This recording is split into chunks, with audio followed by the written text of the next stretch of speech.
UNDP's strategic objective in working in biodiversity conservation is to maintain and enhance the ecosystem goods and services in order to secure livelihoods, in order to secure water, health, conserve threatened species and habitats, enhance resilience, and also for carbon storage and sequestration. And the way we're delivering this objective is through 3 integrated signature programs. One is looking at mainstreaming biodiversity objectives into national development planning, into overall seascapes and landscape production sectors. And the second is on protected areas. And the third one is on ecosystem-based approaches to climate change, both adaptation and mitigation.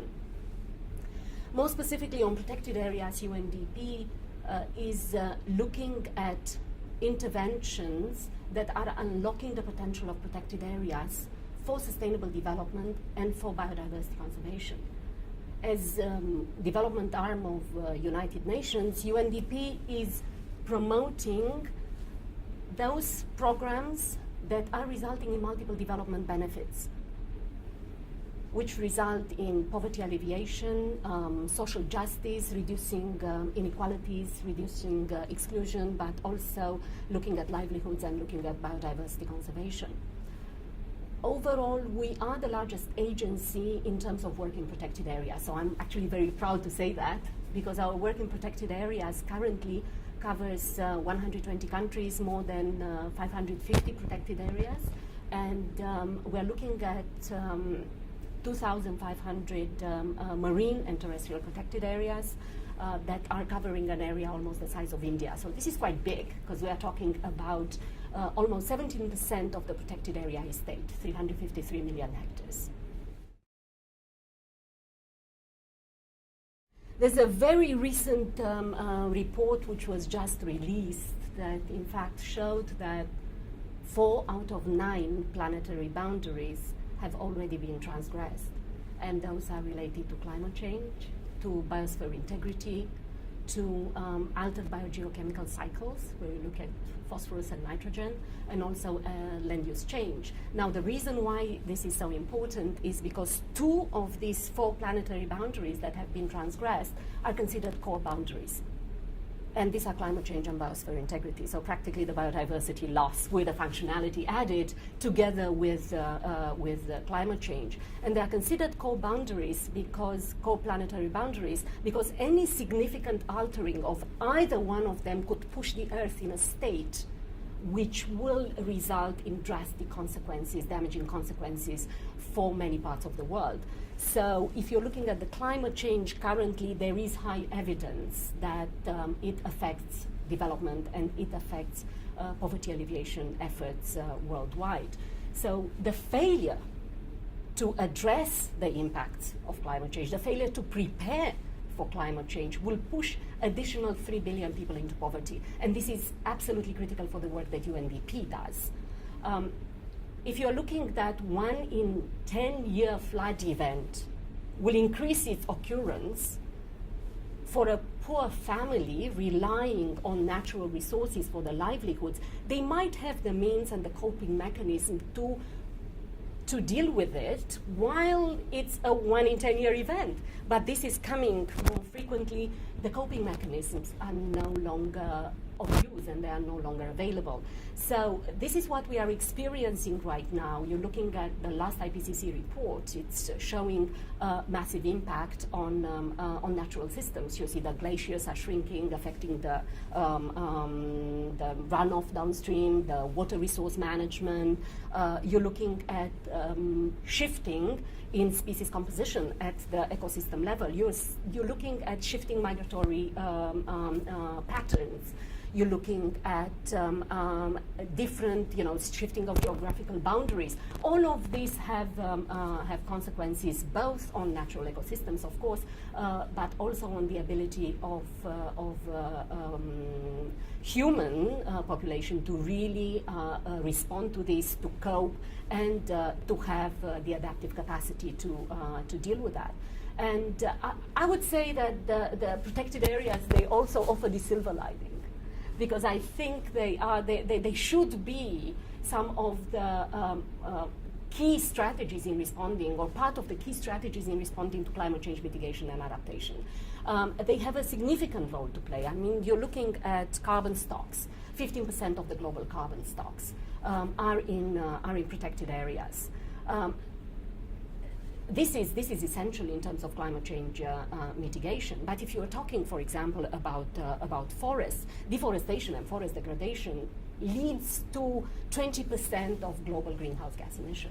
What does it mean? This is bigger than the transport sector, and it's also second largest to the energy sector. By protecting the forests, by increasing the area of forests in the protected areas, by improving the management effectiveness in forest ecosystems, by applying sustainable forest management practices, by forest restoration, you really have an impact in reducing emissions. On the other hand, if you are looking at adaptation, by their role in provisioning services of ecosystem goods and services upon which the livelihoods depend, they offer those coping mechanisms in terms of when the access to the water and the access to food resources are affected by climate change, when you have the increase in the spread of diseases as a result of climate change. So I would say that they play a critical role in the strategies of climate change. Also, I have to use this opportunity to say how important UNDP's portfolio in the area of ecosystem-based adaptation in climate change mitigation is. And I will take advantage of the fact that we have this beautiful photo here. This is Komi Republic. This is boreal forest in Komi Republic, intact forest. What we've done here was to completely redesign the protected area system to take into account the significant role of forests in carbon storage and sequestration.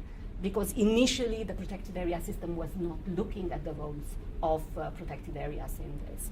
And then we looked further afield in looking at peatlands, because peatlands were, under the climate change, were suffering also impacts in terms of thawing, and as a result you had the methane release, which has a much higher global warming potential.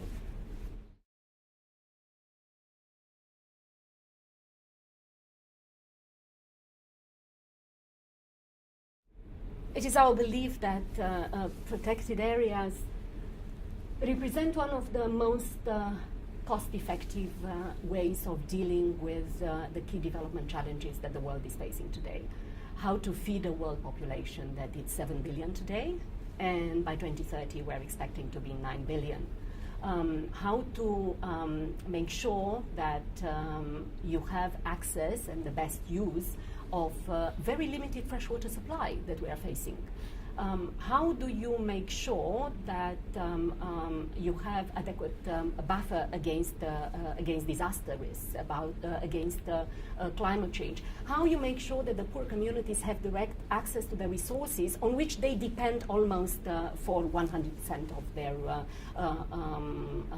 of their lives. So, from this perspective, if you look at this and if you explore the linkages between protected areas and food security, protected areas are absolutely critical in maintaining, in conserving the genetic diversity of crop wild relatives. And this is, in terms of food security in the face of climate change, this is absolutely significant for the world. And if we're talking about maintaining the genetic agrobiodiversity, the genetic diversity of in the Vavilov centers for crop domestication, if you look at Central Asia, where we are working very actively on maintaining the genetic diversity of apples and apricots and mulberries and so on, moving to Guatemala and Mexico, and then to Chiloé Island, to Peru, Bolivia, Ecuador as centers of crop domestication. We have projects in all of this. India, Mediterranean center. If you're looking at Middle East, which is absolutely critical for grains and some of the legumes. in all these areas, we're working to make sure that the genetic diversity is protected in situ, also in protected areas. Also, they represent a safety net. They represent a food safety net under the circumstances of famine and conflict for poor communities. If you mention marine and coastal ecosystems, I mean, if you're looking at the marine protected areas, these are critical for maintaining fisheries, and we are talking about more than 1 billion people worldwide that are depending on fish as the main source of protein. If you're looking at water security, 1/3 of the world's largest cities are depending on protected watersheds that are under protection under protected areas, and forests that are protected like that. We are saving so much money at the taxpayer level, municipalities, local authorities, by simply making sure that we maintain the ecosystem integrity at the wetland level to provide the water purification services that they provide for free. We have done, and this is quite interesting, in one of our programs, we have done an economic assessment of the ecosystem services, the value of ecosystem services to the national and local economy for Ethiopia. And looking at that, you will see that $472 million is the equivalent of the role of protected areas in terms of hydrological regime, in terms of maintaining water quality. And based on this, Ethiopian government really included this as part of the poverty reduction strategy and in part of the national economic development strategy. So it's absolutely, it is documented, and more programs are documented the significant role that protected areas play in terms of economic development, jobs, livelihoods. We shouldn't look only in terms of accounting for the number of jobs that the protected areas or the ecosystem services they provide are responsible for, but we also should look at the livelihoods. How many communities are dependent directly on those ecosystems, goods and services? And there are numerous examples on this. I can go on and on, but I know that we don't have the time. I've been working in protected areas for over 3 decades. All my vacations, all my holidays have been in protected areas. Most of them, not all, but most of them have been in protected areas since I was a little girl. I go there always for inspiration. This is where I re-energize. This is where I charge my batteries. This is where I see the bigger picture. This is where I connect the dots. This is where I reconnect. This is what I think I see what matters. Every time when I'm faced with a difficulty, when we all go through difficult times, my way of coping with it is that I just recall snippets of happiness and beauty and peace that I had in protected areas. So I can always close my eyes and imagine myself on a small boat with fishermen in Danube Delta Biosphere Reserve, which is my first love. Or I just wonder and try to comprehend the impossibly beautiful colors in the fall in Kamchatka, Kronotsky Reserve. It's unbelievable. Or wonder constantly at the immense diversity of fynbos in Cape Floristic Kingdom of South Africa, just catching the glimpse of a wolverine in Altai Sayan, and could not believe that I'm so fortunate to be in the most beautiful place on earth and experience that. And, I was watching in Borneo, since we were talking about Borneo earlier, I was watching in this orangutan just preparing the nest for the night. And in India, just unexpectedly, just as I entering a protected area, I saw this leopard standing in the rain. I was 3 weeks in Torres del Paine National Park in Chile. I was trekking and I stumbled across 3 pumas. I mean, how lucky that is. So now I always go back and I'm looking at that. I was looking in the sad eyes of a mountain gorilla in Virunga National Park in Rwanda. And I will never forget that. And I was always in awe of the You know, so many people, women and men, working in protected areas and putting their life in danger every single day to make sure that the last pieces of wilderness are protected, that everyone will have a chance to see a rhino and to see an elephant.